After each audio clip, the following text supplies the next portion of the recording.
একদম কাছে হরিণ, আর এখানেই হচ্ছে রাইনো মহারাজ।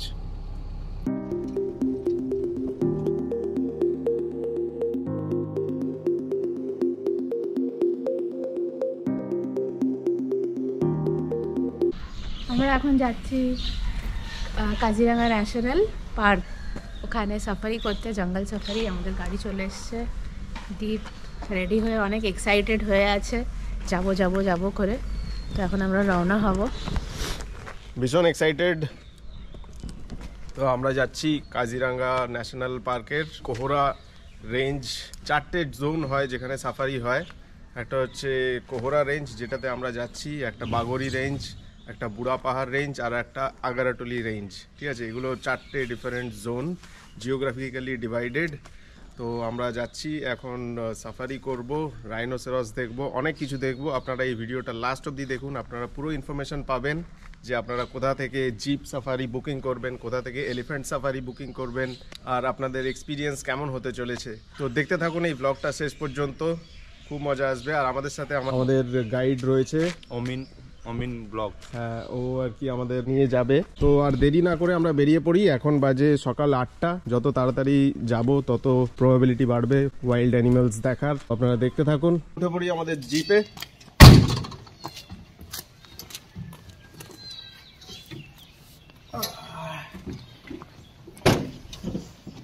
চলে এসো, শুরু করলাম আমাদের সফর আমাদের এই হোটেল থেকে। বাইরেটা এরকম, কাল থেকে বেশ ঠান্ডা আছে আর হাওয়া দিচ্ছে, কারণ জিপটা পুরোপুরি খোলা।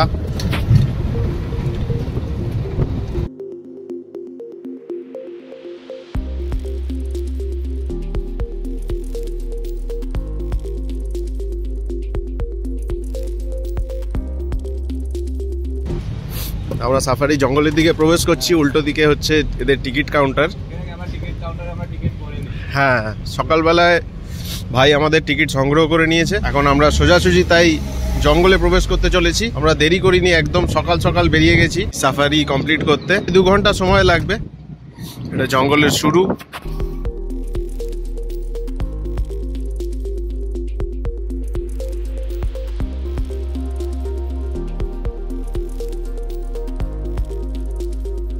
এই যে এখান থেকে নেমে গেলাম আমরা অফ রোডে।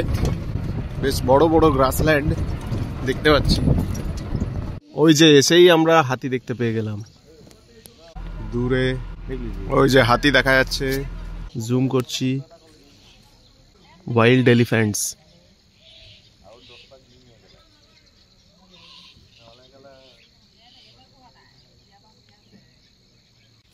বলে রাখি, এখানে গোপ্রো বা অন্য ডিএসএলআর ক্যামেরা নিয়ে আসলে কিন্তু সেগুলোর জন্য 1000 টাকা দিতে হয়। আমরা গোপ্রো নিয়ে আসিনি, ফোন দিয়েই শ্যুট করছি। ফোনেই যথেষ্ট ভালো আসছে, কারণ আলো খুব পর্যাপ্ত আলো রয়েছে। আর ওপেন ল্যান্ড, একদম ন্যাচারাল ল্যান্ডস্কেপ, ভীষণ সুন্দর লাগছে। আমার পিছনে হাতি দেখতে পাচ্ছেন আপনারা। এখানে আমরা ঢুকেই হাতি দেখতে পেয়ে গেলাম, ভীষণ ভালো লাগছে।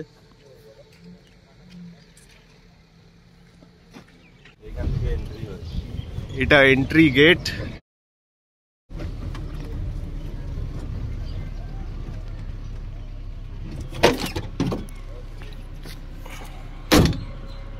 এখন একদম কাছাকাছি চলে এসেছি আমরা হাতির।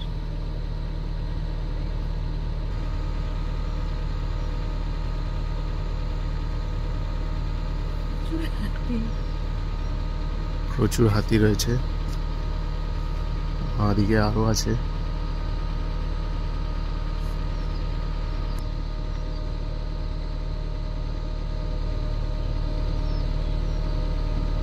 এদিকটায় পাহাড় আর এইদিকে হাতি। হ্যাঁ, ওকে ওকে ওকে। এলিফ্যান্ট সাফারি কমপ্লিট হয়ে তারপরে এখান থেকে জিপ সাফারি স্টার্ট।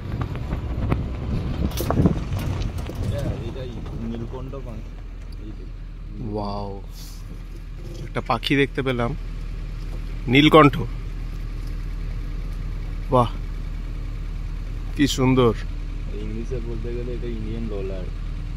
ও, হাতির লড়াই হচ্ছে আর উপরে পাখি বসে আছে।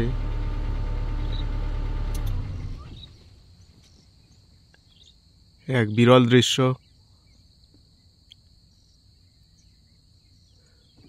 হাতির লড়াই।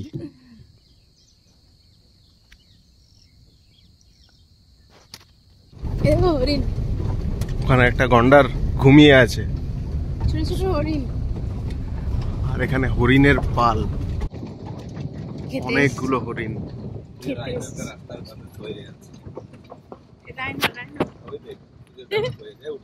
জি রাইনো রাইনো।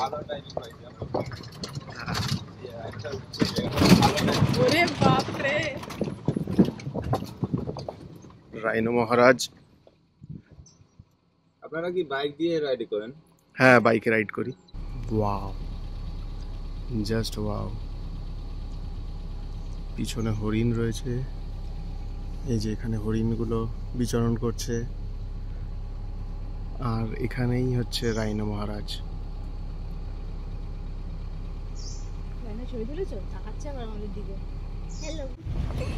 মানে একটা ওয়াইল্ড বোর দেখতে পাচ্ছি জঙ্গলের ভিতরে ঢুকে যাচ্ছে। জঙ্গলটা সত্যি খুব সুন্দর, সাইলেন্সটাকে ফিল করছি। গতকালই বাঘ দেখা গেছে, তো আমরা একটা অ্যাটেম্প্ট নেবো আজকে বাঘ দেখার। গভীর জঙ্গলে প্রবেশ করব। দেখতে থাকুন এই ব্লগটা, আশা করছি ভালো লাগবে। হরিণ একদম কাছে, হরিণ চলে এসছি।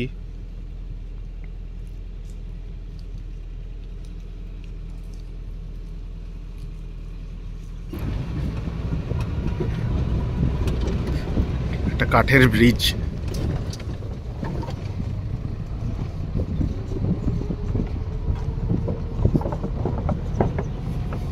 এই ঘাটে কি বাঘে গরুতে একসাথে জল খায়? হ্যাঁ, এই ঘাটেই বাঘে গরুতে একসাথে জল খায়। এখানে একটা ভোদর ছিল, ওটা ঢুকে গেল আমাদের দেখে। ব্রিজের তলায় দাঁড়িয়ে থাকে। ওই যে আপনারা একটা স্রোত দেখতে পাচ্ছেন, ওইটাই। ওই যে যাচ্ছে যাচ্ছে যাচ্ছে যাচ্ছে, ভোদর যাচ্ছে। একটা বিশাল বড় ঈগল। হ্যাঁ, পিছন দিকে আলো, সেই জন্য ঠিক বোঝা যাচ্ছে না। সূর্যটা আসছে।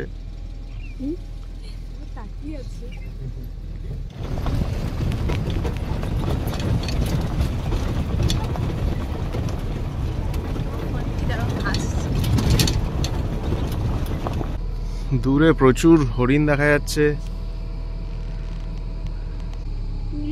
প্রচুর হরিণ।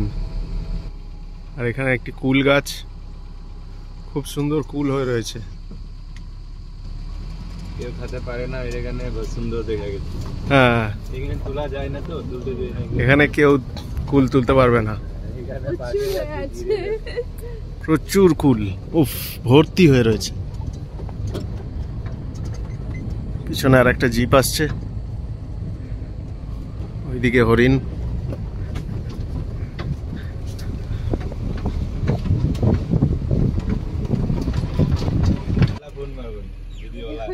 ঈগলের বাসা বেশ বড়।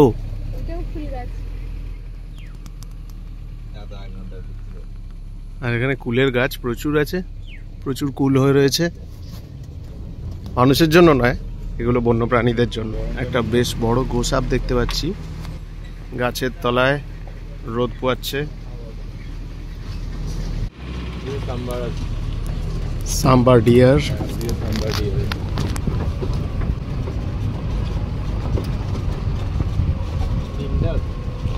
তিনটে আছে না? হ্যাঁ, বাহ, বেশ বড় বড় তিনটে। এই যে একটা ঈগল, ঈগলটা বসে রয়েছে গাছের উপরে। দুটো গোল্ডেন ডাক, সাইবেরিয়ান ডাক, মাইগ্রেটরি বার্ডস। এরা বাইরে থেকে এসছে। আমরা চললাম আরো ডিপ ফরেস্টের মধ্যে, গ্রাসল্যান্ডস এর ভিতরের দিকে ঢুকে যাচ্ছি। ফেব্রুয়ারির পরে এই গ্রাসল্যান্ড গুলো জ্বালিয়ে দেবে। বেশ উঁচু উঁচু গ্রাস, প্রায় 2 মানুষ করে গ্রাস। উঠে পড়েছি ভিউ পয়েন্টে। ওপর থেকে অনেকটা দূর অবধি দেখা যাচ্ছে, বেশ সুন্দর লাগছে। ওই যে দূরে অনেক পাখি দেখা যাচ্ছে, অনেক পাখি আছে।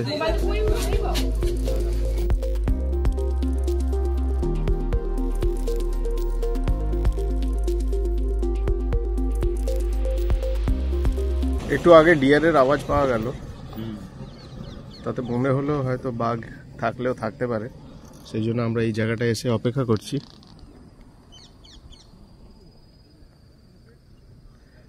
জেনারেলি বাঘ আসলে ডিয়ারের অসুবিধা হয়, সেই জন্য ওরা চিৎকার চেঁচামেচি করে থাকে।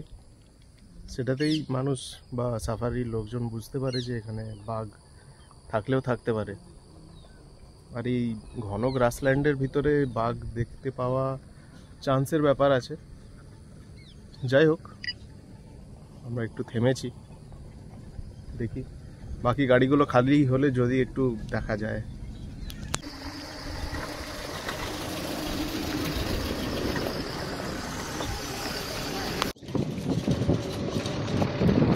হরিণ দেখা যাচ্ছে, হরিণ আছে, রাইনো আছে, আর বাইসন আছে। বাইসনটা গাছের আড়ালে, জুম করার চেষ্টা করব রাইনোটাকে দেখার জন্য। দুটো আছে, একটা গাছের আড়ালে আছে, এই যে এইদিকে। সত্যি কাজিরাঙ্গা দেখে কিন্তু একটা মনে সন্তুষ্টি আসে, ভীষণ ভালো লাগে যে বন্যপ্রাণীরা এখানে, হ্যাঁ সময় দিয়ে দেখলে ভীষণ ভালো লাগে। বন্যেরা বনে সুন্দর, সেটা এই জায়গাটা এলেই বোঝা যায় সম্পূর্ণভাবে। এত সুন্দর সংরক্ষণ করে রেখেছে, সত্যি ভালো লাগছে। বলো भाई, हम लोग को बहुत अच्छे से घुमा रहे हैं। एंजॉय कराना है, खूब ভালো ঘোরাচ্ছে से ना, एंजॉय कराना है पूरा फुल। একদম একদম। এই যে বাঘের আঁচড়ের দাগ গায়ে লেগে আছে গাছের, এখানে ওদের গায়ে মাটি ফাটি লেগে থাকলে ওরা এখানে এসে নখটা পরিষ্কার করে নেয়। এই যে দেখতে পাচ্ছেন আপনারা, মাটি থেকে প্রায় 8 ফুট উপর অবধি এই দাগটা দেখা যাচ্ছে। অন্য গাছে কিন্তু নেই, এই গাছটার উপরেই আছে, এই যে অন্য গাছগুলোতে নেই। এই জঙ্গলটা একদম অন্যরকম, বেশ ঘন। ডান দিকে একটা লেক আছে, বাঁ দিকটা বেশ ঘন। এই জায়গাটায় অনেক কচ্ছপ দেখতে পেলাম। এই কাঠের উপরে ওরা বসে আছে। দুটো হরিণ আছে,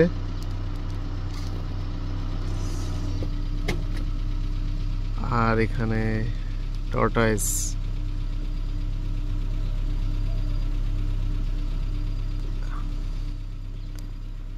কচ্ছপ।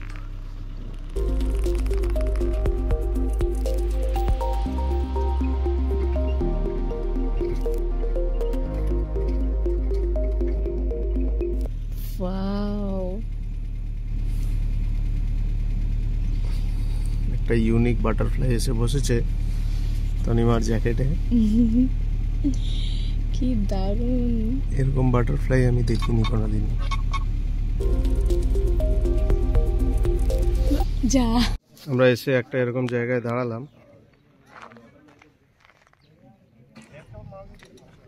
এখানে একটা ভিউ পয়েন্ট আছে। এই ভিউ পয়েন্টটা ডোনেট করেছে অক্ষয় কুমার। হ্যাঁ, film star Akshay Kumar.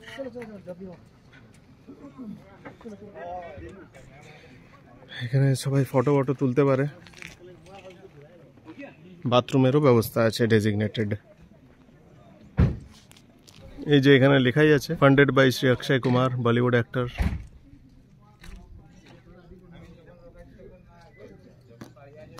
View পয়েন্টের উপরে উঠে দেখবো আমরা। আর আমি উঠে পড়েছি অক্ষয় কুমারের ডোনেট করা এই ওয়াচ টাওয়ারটিতে। পিছনে পাহাড় দেখা যাচ্ছে, ওইগুলো বুড়া পাহাড় রেঞ্জ।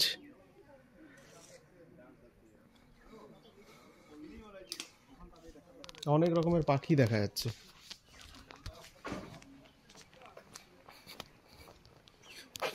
ঘন গ্রাসল্যান্ড।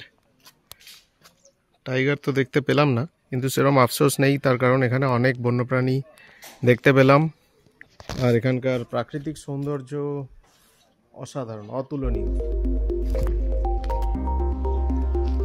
ওয়াইল্ড ডাক ওই ডুবে গেল, ব্ল্যাক ডাকস অনেকক্ষণ জলের তলায় থাকতে পারে, যতক্ষণ আমরা চলে যাব তারপরে ওরা বেরোবে। যে এবার হয়েছে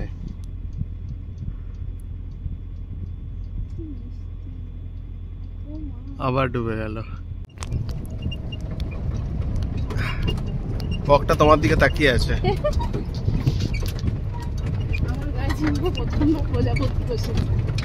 হ্যাঁ, পানকৌড়ি, পানকৌড়ি আর ওখানে ভোদর নড়াচড়া করছে, আর কয়েকটা হাঁস ঘুরে বেড়াচ্ছে। পানকৌড়ি গুলো নিজেদের পাখনা শুকাচ্ছে। দারুণ দৃশ্য। ওখানে একটা পাখি রয়েছে, ব্ল্যাক নক স্টক, এই যে বসে আছে। বাজে 11টা, আমরা এখানে অপেক্ষা করছি যদি বাঘ মহারাজের দেখা মেলে, কারণ এখানে একজন বললো একজন দেখতে পেয়েছে সকালে, সেই জন্য আমরা একটুখানি অপেক্ষা করব। এই গ্রাসল্যান্ডের ভিতরেই থাকে বাঘ, সম্ভবত ওই জঙ্গলের ভিতরে থাকতে পারে।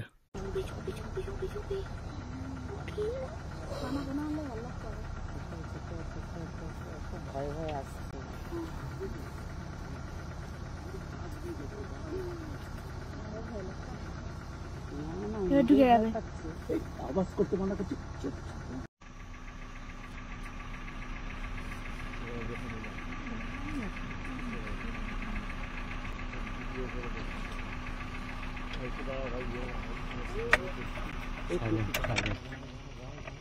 साइलेंट ठीक है।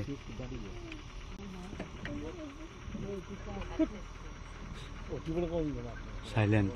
বাঘ তার বাচ্চাদেরকে এই গ্রাসল্যান্ডের ভিতরেই রাখে, আর নিজেরাও এই গ্রাসল্যান্ডের ভিতরেই থাকে, যাতে লুকিয়ে থাকতে পারে। শিকার আসলেই তার উপরে ঝাঁপিয়ে পড়ে। রাইনো, দুটো রাইনো আছে এখানে, আর অনেক হরিণ,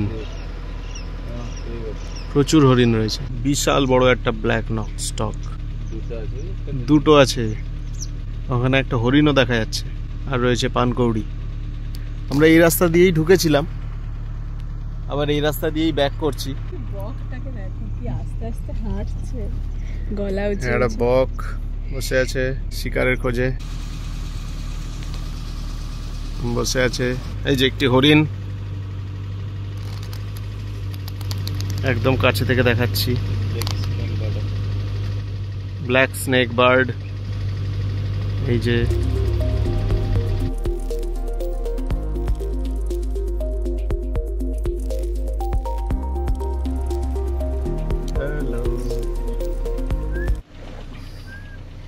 একদম কাছে থেকে হরিণ দেখতে পাচ্ছি। ওইখানে দুটো তিনটে আছে, একদম কাছে চলে এসছে।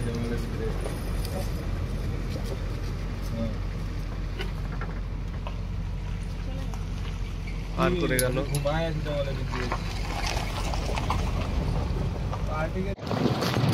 একটা রাইনো আছে,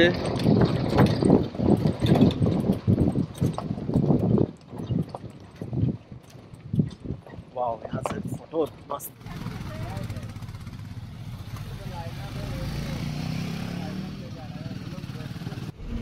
ওই তো দাদা বসে আছে। এলাম আমরা আমাদের রিসর্টে। আমাদের সাফারি বেশ ভালোই ছিল। ভাইয়ের নাম্বার আমি আপনাদের দিয়ে দেবো, ঠিক আছে? খুব ভালো করে ঘোরালো আমাদের, এই ওর গাড়ি। সব ওখানে জিপসি চলে। আসামের ভূত লঙ্কাও নিয়ে নিলাম, দিয়ে নেমে পড়বো। আশা করছি ব্লগটা আপনাদের ভালো লেগেছে। দাম কত পড়লো সেটা আমি আপনাদের জানাচ্ছি। এখানে পার জিপে কতজন যাচ্ছে সেটা ম্যাটার করে না, কিন্তু এরা রেট যেটা নেয় সেটা পার জিপের বেসিসে নেয়। প্রত্যেকটা জিপ 3500 করে চার্জ করে ট্রিপের জন্য। এখানে 6 to 7 পিপল যেতে পারে।